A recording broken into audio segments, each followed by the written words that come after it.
Hey guys, it's me, Verilyn. It's 7:37 a.m. So, today I woke up a little early. I've already had breakfast and coffee, and I'm ready for the gym, going to the gym. That's why the girls look so perky today because it's all like buttoned up with like gym clothes and stuff to make me not look crazy while I'm on the whatever elliptical. So, today I just want to, I guess, not to make, I wanted this thing to be really organic. I don't want it to ever feel like, okay, I'm going to go do all this research and then tell you guys what I'm thinking hypothetically, right? Um, but today I have a lot of work to do. After the gym, I'm gonna come home and I'm gonna start my plan for two trips I'm taking to this year, this summer. For Bedsider.org, last year they sent me to Kansas City and Minneapolis to talk to people in the Midwest about dating, relationship, birth control. And this year I'm going to the Bay, which I'm really excited about, and I'm also going to Dallas, Texas, which I'm also excited about.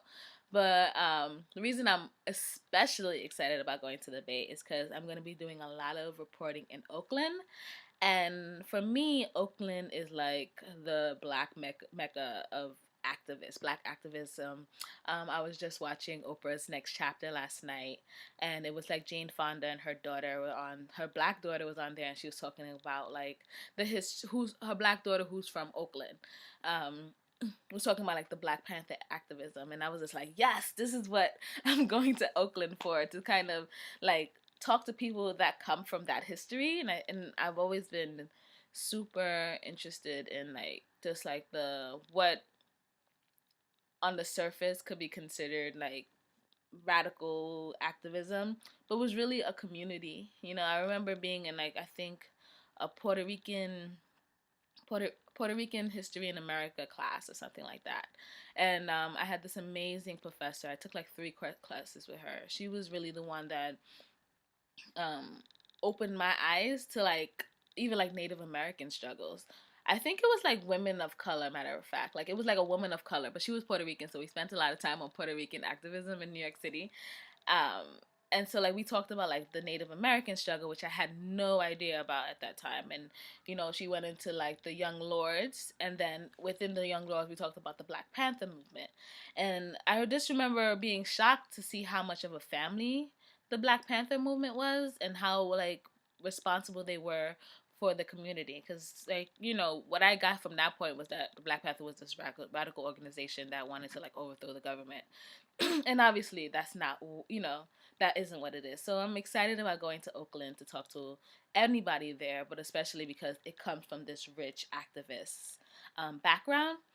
And I'm going there to talk about birth control, and particularly women of color in birth control, because I'm wondering, based on doing this for 3 years, I've talked to so many people about relationships, sex, birth control, and various topics.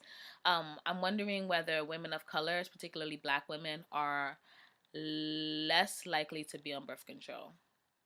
So that's kind of like my thesis question. While this year, while I'm reporting throughout the whole summer, that's pretty much the question I'm going to be asking. Because I do kind of think that when it comes to the myths and the misconceptions about hormones and what birth control does to your body, I get that a lot more from women of color.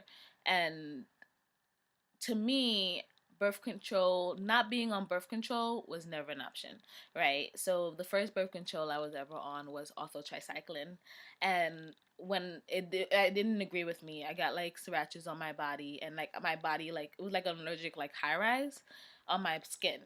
And so I went back to the doctor and I was like, hey, what's up with this? And then she put me on a less, which was like a lower dose of hormones. And that was fine. I was on a less for like 7 years. So I guess I'd never get when women say, yeah, they felt the need to be on birth control, and then after it didn't agree with them, they just completely went off of it. I've always kind of been like, well, you didn't go back. There are other options, right? I mean, there are non-hormonal birth control options, like, but I do realize that there are reasons for why people of color, in particular, institutional reasons why they should fear any pharmacy trying to like be a lip in their body, right? I just read actually The Immortal Life of Henrietta Lacks. And if you don't know this story, you need to go pick it up because it's about everything that we take for granted today, the polio vaccine, pap smears, various cancer research, all these things are attributed to her cells, HeLac cells, which allowed which they took from her without her knowing, first of all, and then they were able to manipulate it and grow it and share it and make all this money from it. And her family to this day has never seen like a penny from this. And so, yeah, so between that case and then the syphilis case with the Tuskegee Airmen, like they injected them. Another case you should look up. They injected them with syphilis to kind of test the responses and test treatment without them knowing. And they're like, women getting hysterectomies without them knowing. There are like a lot of reasons why women of color or people of color in general are afraid of science and scientists and their studies.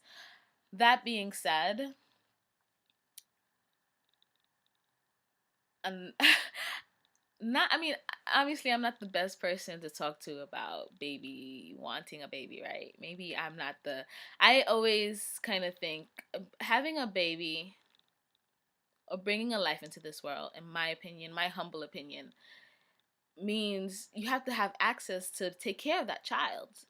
And I think that there are a lot. I mean, no one's right should be taken away. I don't, that's kind of like, so that's the fear, right? The fear is that, I don't want anyone telling me that I can't have a baby. I have the right to have a baby. It's my body.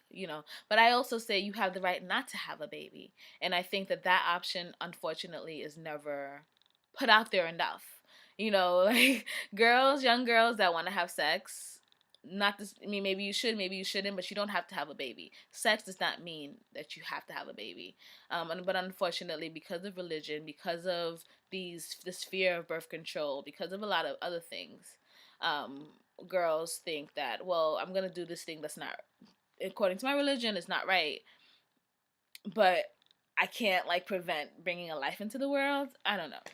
Anyway, it's already okay. This is 7 minutes. Good. I don't want to go over 10 minutes today, but I say all that to say that that's what I'm gonna be doing today is kind of finding out. Okay, who am I gonna talk to when I'm out there? What exactly do I want to find out? And like how I could tease out this conflict. On the one hand, I want to find out what people think about birth control, but on the other hand, I want to get to the root of what's the fear, like what is it that um maybe women are afraid of when it comes to birth control or putting something in their body, because there are so many options. There are a lot of options. Having hormones in your body is not the only thing, and research shows that you can be on birth control for years and years and years and then get pregnant. It's not like being on birth control is going to prevent you from being pregnant. So I'm excited to go out to Oakland to talk to women about this subject. That should be very, very, very interesting. But I'm also going to be in San Francisco and in the Berkeley in Berkeley, which I've never been. So that should be interesting. And I will also just be talking to people about what's unique about dating in their city, which should be fun because there are a lot of assumptions when people think of San Francisco to think of like craziness and everyone. I don't know. That's what I could think of. Everyone is kind of like, I don't know, having sex with everyone else. Okay, I'm gonna get in trouble for this, but it's great to have assumptions and go into a city and totally have your opinion change. So I'm really, really looking forward to this trip. It's next month, so I really need to get on it. Besides that, today I am going to pre-record Rise Up Radio. We have a lot we're gonna be talking about. Our show is on Fridays from 7 to 8 on WBAI 99.5 FM. But this week is going to be a pre-recorded show. But it's so close to tomorrow that we can actually talk about things that are very, very relevant. One of the things that I want to talk about is that song between LL Cool J and I don't even know the country artist name. Please forgive me. But like Unintentional Racist. And I think that is hilarious. Because when I first heard about it, I was watching The View and Whoopi, one of my favorite people in the world, and the girls were talking about it. And I was like, well, I guess I put enough trust in LL to kind of be like, well, I trust LL, and I think the sentiment is really, really important because we don't talk about race enough in this country in a real way. So I was like, okay, unintentional racist. Maybe they're like, just talking about the way that they Jay Smooth has this video blog that if you don't know who Jay Smooth is, please look him up. He's such an intelligent man. He talks about, it's not you're not racist. What you said is racist. Or no, you're not racist. You said a racist thing. Something like that. So we don't have the and unfortunately in this country we don't talk enough about what you said being problematic, because we as people feel defensive. We automatically feel like, whoa, are you calling me a racist? I'm not a racist. And it's almost like we can't talk past that. Like, whoa, you calling me a racist? I'm not a racist. And we don't really talk about what was said. So if they were having that kind of conversation in the song, I was like, go for them. But Demetria, is that how you say her name? And I am blanking out because, again, in the morning my brain is not the best. She wrote a piece for thegrio.com that was just like attacks it so well. I still haven't heard the song. I will listen to it before I pre-record the show. But she basically took line by line and she went through it, and it was hilarious. I think LL said something like, if you forgive the gold chains around my neck, I forgive the chains of slavery. And she was like, yeah, that's the same thing. Great. So go read her piece. It's very funny. Actually, I should find that. It's definitely on my Facebook page. So it'll take me 2 seconds to do. Yeah, so her name of her piece is Brad Parsley. Brad Parsley. That's a shame, because that tells you that I really don't know who this man is. Brad Parsley and LL Cool J, accidental racist is wrong on so many levels. That's the name of her piece. And Demetria Irving is her name. She's a fabulous woman that I met at NABJ last year, National Association of Black Journalists. So you should check out her work. And so yeah, oh my gosh, it's 12 minutes. I really am bad at this whole time thing, but hopefully you guys are staying with me and you kind of are enjoying my conversation. Again, I don't want these things to be formulaic. It's always gonna feel this way, very organic, very like, this is what I'm thinking about in the morning.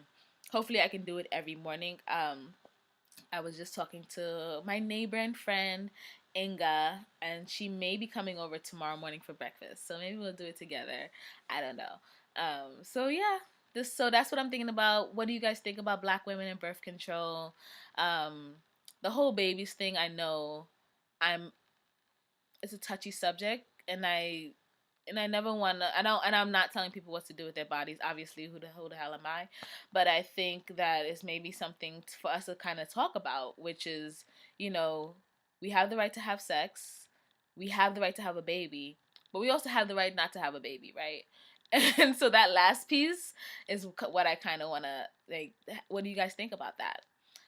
Tell me in the comments, tweet me, Verlyn Media, at Verlyn Media, almost everywhere, except for Instagram, which is Miss Verlyn. So if you're looking for me on any social media, it's basically Verlyn Media or Miss Verlyn. Those are pretty much the 2 things I go by.